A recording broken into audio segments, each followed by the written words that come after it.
matapos eh.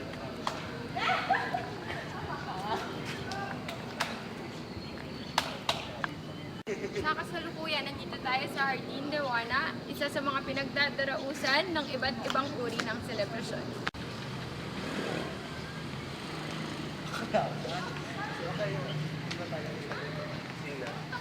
Maganda lang yan.